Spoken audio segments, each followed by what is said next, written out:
Hi everyone, I'm going to read one of my books today. It's called Siberian Shamans, and I'll give you the story summary. It is the middle of the 17th century and Russia is expanding rapidly into Siberia. It has been determined that an expansion in an area of East Siberia will be helped if the local shamans are removed and a small team of Russians is dispatched to carry this out. However, there is one thing the Russians are not aware of. Some of the shamans that they are planning to kill are surrounded on all four sides by magic. I'll read the story and then I'll put a link to my books below. Okay, here's the story coming up now. Anton Sokolov followed Dmitry Yazov and Boris Alayev through the Siberian forest. Finally, warmth was coming to the land after the harsh Siberian winter. Sokolov thrust his hands deeper into his pockets. Mother Russia was cold in the winter, but nothing like as cold as the Siberian winter had been. Russia was penetrating fast into Siberia, pushing east at an extraordinary rate. With the Russians came changes. One of those changes involved religion. "Is it really necessary to kill their shamans?" asked Sokolov. "You're not getting cold feet, are you, Anton?" said Yazov. "We're being well paid for this. I suggest you remember that." Sokolov looked at the other two men. Yazov looked back at him. Yazov was a tall man, a great bear of a man. Yazov had a strong face with blue eyes framed by short blonde hair. They had known each other for a considerable time. Sokolov knew better than to argue when Yazov had that look in his eyes. Borislav Alayev spoke for the first time. "I think we do this and then we go," he said. Alayev was not a great talker. Shorter than Yazov and with dark hair, he was content to let Yazov control him. In turn, Yazov looked after Alayev, and when there was an opportunity to make money, he would let Alayev in on it. There was a clearing ahead. The three men walked into it. In the middle of the clearing stood a hut which the three men had built the preceding week. The hut was supposedly for a meeting. Shamans had been called from far and wide to take part in a discussion about religion. The shamans had been told that a Russian Orthodox bishop would attend. In fact, the hut would become their tomb. Once the shamans were gone, the Russian church would move in to fill the vacuum. Yazov did not know whether this plan was officially sanctioned by the church or not. Neither did he care. There was a job to be done and they would be well paid. Yazov checked the hut again. Inside was enough space for 20 people. There were no windows and only one door. Satisfied, Yazov nodded to the other two men. They walked back through the forest to the Russian village. 3 days later, the shamans began to arrive from the surrounding areas. They had been told by the Russians that they would be protected. As the shamans began to arrive in the Russian village, some of the villagers began to get nervous. Whispers of witchcraft began to fill the air. It was known that shamans could do magical things. Yazov calmed the villagers. Privately, he told Alayev and Sokolov to move the shamans out of the village as fast as possible. Alayev and Sokolov led the first group of shamans to the hut. They walked through the forest for about 30 minutes. When they arrived, Sokolov made a fire in the middle of the clearing. Food had been provided at the hut. Alayev watched the group of shamans. Some of them ate, others sat on the ground and began to meditate. These shamans made Alayev nervous. They didn't even look like Russians. Only one of the shamans spoke a little Russian. As Alayev spoke to him, he felt the shaman's eyes probing him. He was glad when Yazov arrived with the rest of the shamans. Yazov looked around the clearing as he entered. He noticed that Alayev and Sokolov both looked nervous. Yazov took charge. He gathered shamans together and indicated that they should move into the hut. Yazov went in first and Alayev followed him. Behind Alayev came most of the shamans. They looked a mixed bunch, with most of them dressed in animal skins. Alayev was not at all unhappy about killing these men. As far as he was concerned, the sooner they were gone, the better. The rest of the shamans came in and sat down on the floor of the hut. Yazov told them that the Russian bishop would arrive soon, and in the meantime they were to wait. He nodded to Alayev and Sokolov, and the three Russians left the hut. Once outside, they moved quickly. Yazov took a log and barred the door. Alayev and Sokolov took burning logs from the fire and touched them to the edges of the hut.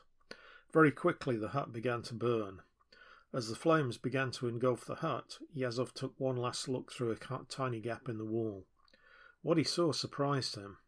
Instead of panicking, all the shamans sat in meditation. Surely they must know that the hut was on fire. Yazov knew that Russians would have been clambering over each other to get to the door. The Russians watched the hut burn for over half an hour. Yazov had made sure the door was securely barred, but in the event, the bars had not been needed. None of the shamans had tried to escape. By now they must be dead from the smoke and flames, Yazov said. We'll leave now and we'll come back in the morning.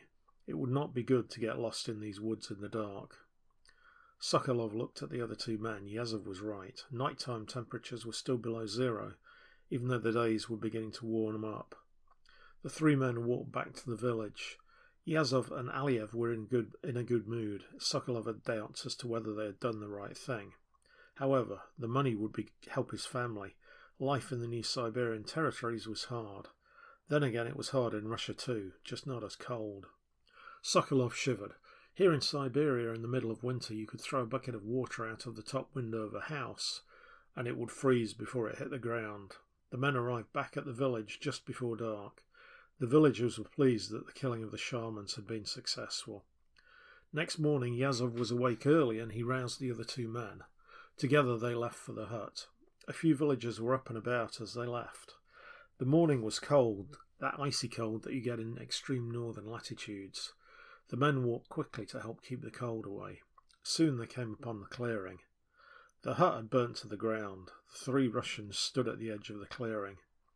Surprisingly, three of the shamans were still sitting upright. Their cloaks were pulled over their heads and were blackened and charred.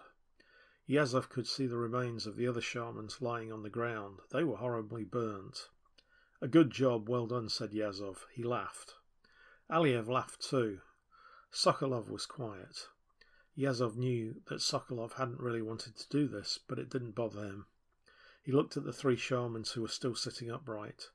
Take the cloaks off these three, he said to Aliev. Yazov walked towards the edge of the clearing. Behind him he heard a gasp. Yazov looked around. Aliev had taken the cloak off the first shaman.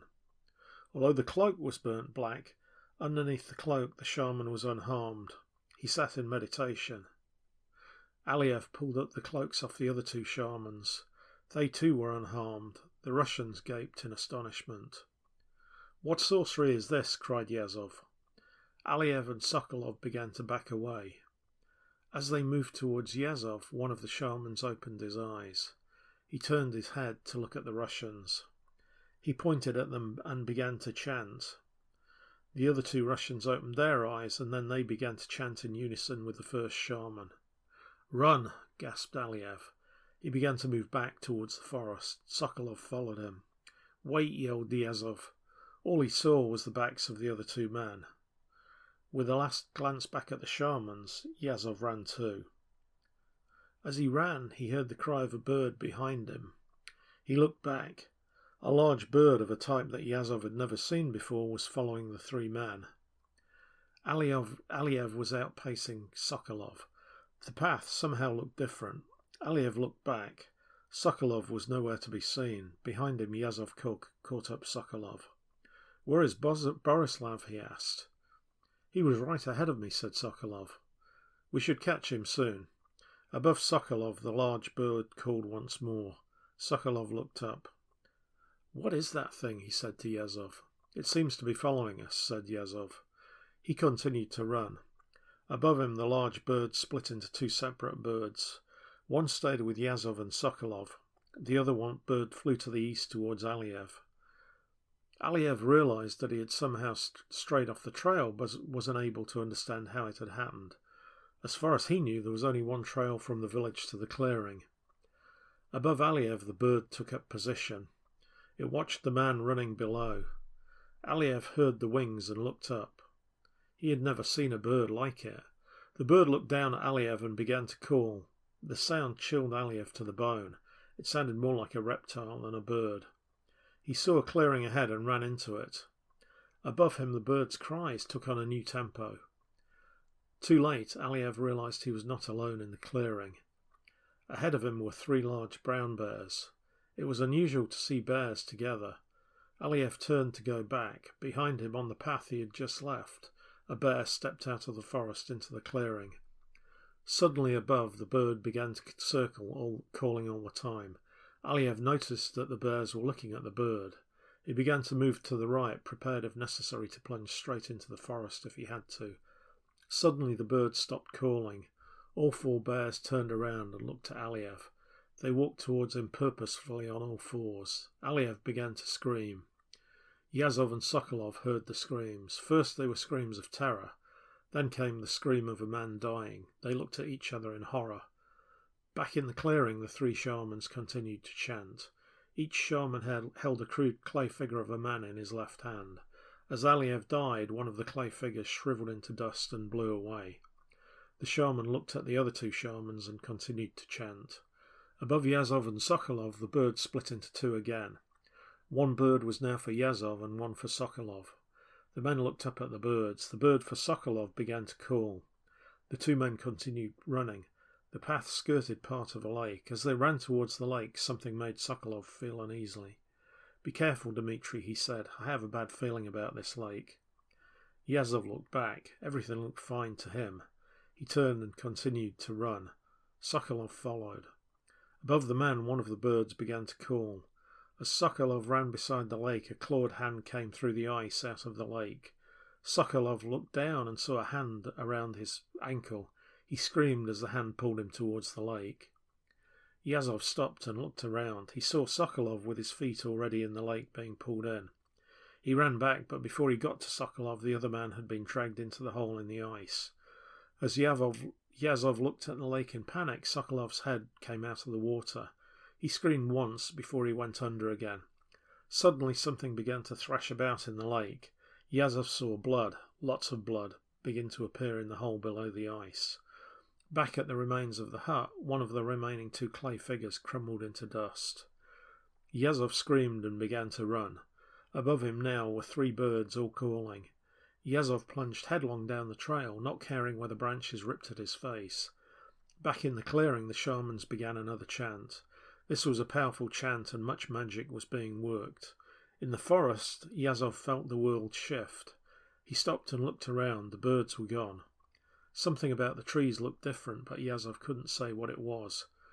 As he ran round the bend in the trail, Yazov saw a dwarf ahead of him. He gaped in astonishment. The dwarf looked at him and spoke. "You shouldn't be here, human," the dwarf said. "Magic has been worked on you. You have upset a very powerful magician." Yazov couldn't believe his eyes. A whimper escaped from his throat. He was about to speak when the dwarf disappeared. Yazov took 3 deep breaths. Perhaps things were back to normal. He walked around another bend in the trail. Ahead of him, sitting on a tree stump, sat something out of his worst nightmare. The demon was 20 feet high, in the shape of a man, but looking more like a reptile. It had black leathery skin. "Hello, Dmitri," it said. "I have been waiting for you." Yazov turned and began to run. Behind him the demon's arm elongated. Yazov felt claws digging into the skin of his back. The demon dragged him backwards. He began to scream. The final clay figure in the hands of the lead shaman screamed once before turning into dust. The shamans rose and walked into the forest. The 3 birds came back into one bird and then disappeared. Back in the clearing, fragments of clay dust blew into the forest. The end. I hope you enjoyed the story. If you haven't already, then please hit the subscribe button and the like button. I have links below to this story and also to my Amazon page, my iBooks page, and my Smashwords profile page. I have 76 books on Amazon and 40 books on iBooks and on Smashwords, so there's plenty to look at. There are more stories coming, so please take a look back at my site in a week or 2. Thanks for listening to the video, and I hope you enjoy the rest of the day and your evening.